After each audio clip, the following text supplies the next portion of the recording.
to them. Let them get the understanding of it so that they will not have this kind of psyche in their mind, because we keep painting the picture as if sex is bad, sex is dangerous, and we say when you have sex you will die, when you have sex you will do this. I see most parents threatening their children with sex, and so these people forgetting that one day they will grow up, they will get married legally. Now it's time for their partners to enjoy them, and they still hold the foundation of the teachings in their brain. Sex is bad, sex is darkness, sex is this. So now the man wants to explore, and the young lady is like, my mom told me that sex is bad, my mom told me that this is that, my dad was telling me that this is that, because we were giving them wrong information out of our emotions and fears rather than giving them wisdom and knowledge.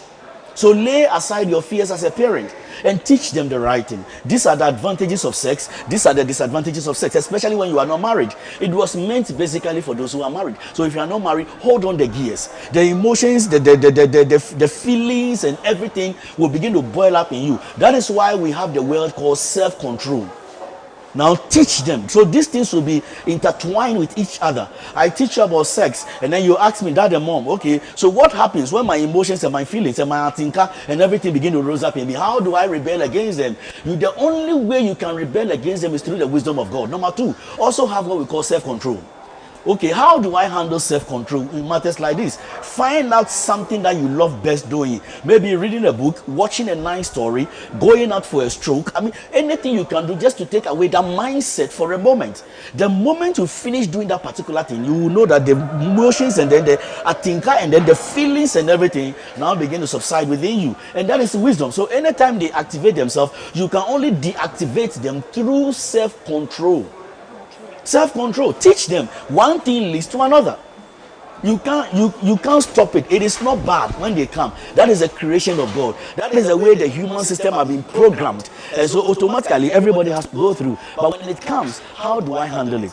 Just the same way I sit in the midst of the crowd and I feel like wooing and the thing is coming, but where I am the crowd is too much. Does it mean because I don't have space I have to woo on myself? You need to master courage and maintain it for a period of time. When the space comes for you to walk out, you walk out. And then you just go and then ease yourself out and make yourself fine. The same way when this thing begin to happen, you need to be very careful. They also need to be mindful of the friends they also make in life. The friends you choose today will also determine where you will be tomorrow.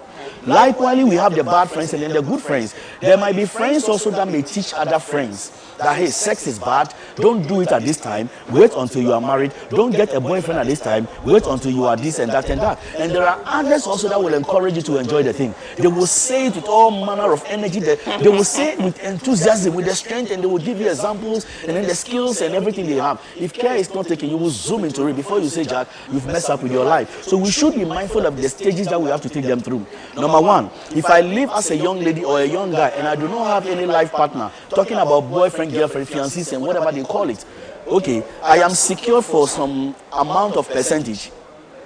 It does not mean I am 100% clean, because even if I don't have, and then the emotions and the desire come, and then somebody terrifies me about it, the question is, the more I feel the edge of doing what I have to do and nobody is around, what do I do?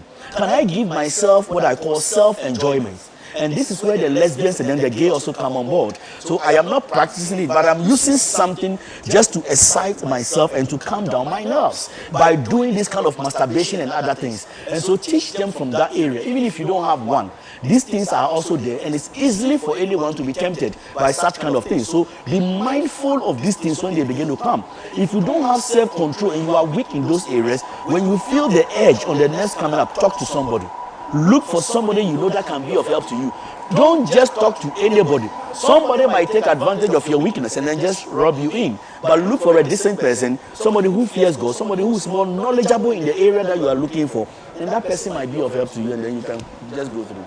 Yeah, Patrick, you know, as you were chatting, it didn't cross my mind. I was thinking, oh, so if that person gets that feeling and there is no one there, the person is safe because there is no sex there for anything to go on. But you've just drawn my mind to it that even if once you get that feeling, the probability of you trying to satisfy yourself is also